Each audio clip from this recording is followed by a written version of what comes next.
Եվ ուզում եմ նաև խոսել այն մասին, թե ինչն է արվել վատ իմ կարծիքով եւ իմ տպավորությամբ, որը իհարկե վերջին շրջանում որոշակի աշխատանքներ, ինտենսիվ աշխատանքներ սկսել է արվել, բայց ցավոք սրտի պետք է արձանագրել, որ վարչական շրջանների մեր կատարած աշխատանքից ես դժգոհ եմ մի քանի պատճառներով։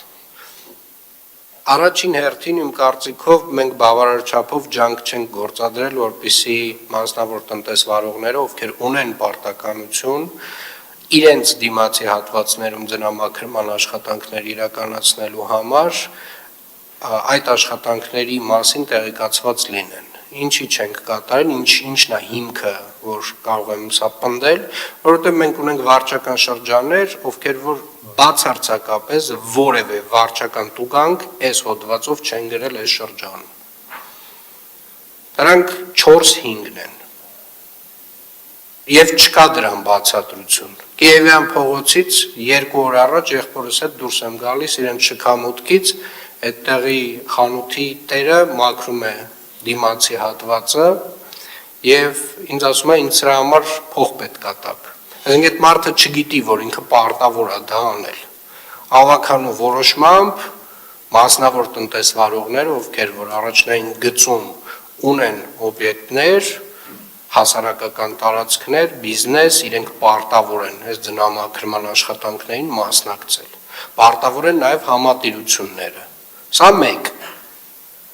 Եվ այն վարչական շրջանները, ովքեր որ չգիտեմ ինչ պատճառով եւ ինչ բացատրությամբ եւ ինչ հիմնավորմամբ այս վարչական տուգանքները չեն գրել, իրականում պետքա բացատրեն եւ հիմնավորեն, որովհետեւ ինձ մոտ մեծ հարց է առաջանում։ Երկրորդը, հունվարի 1-ից 3-ը,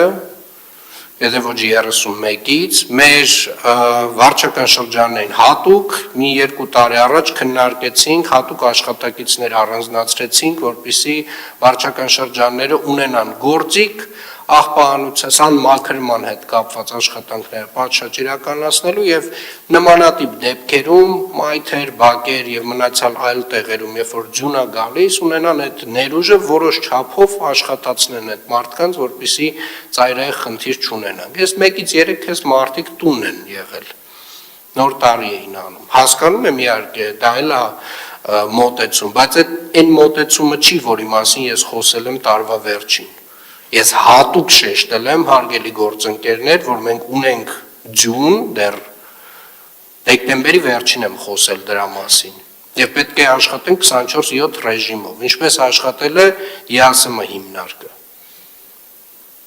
Սա 2 եւ 3, հարգելի գործընկերներ, դուք ունեք մոտավորապես հանրագումարով 300 աշխատակիցներ, ովքեր որ պետք է զբաղված լինեն տարատեսակ վարչական խախտումներ արձանագրելով, եւ այդ արձանագրությունների թվերը, երբ որ ես հանում եմ, ձեր 300 աշխատակիցների, համեմատում եմ օրինակ նույն հասարակական կարգի կամ քաղաքաշինության եւ հողի վերահսկողության աշխատակիցների քանակը, այսինքն մարդ վարչական իրավախախտման արձանագրություն խայտառակ թվեր են դուրս գալիս։ Ուղղակի խայտառակ թվեր են դուրս գալիս։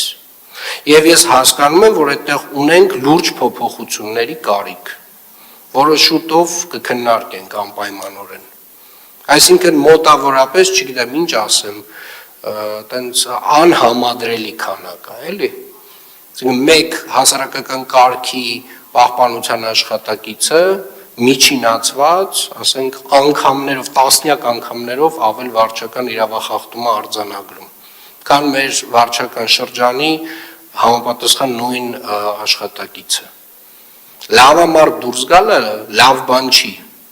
Այդ վարչական տուգանքները հենց այնպես չեն գրվում։ Այդ վարչական տուգանքը նրա համար է, որ այդ խանութի տերը իմանա, որ դա իր պատասխանատվությունն է։ Այդ վարչական տուգանքը դրա համար է։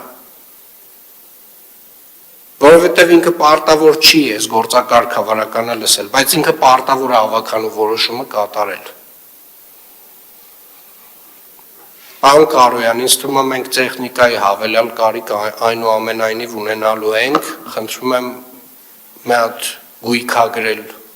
վերջնական ինչ քանակի ինչ ծավալի տեխնիկա է մեզ պետք, ունիվերսալ տեխնիկա հավելյալ,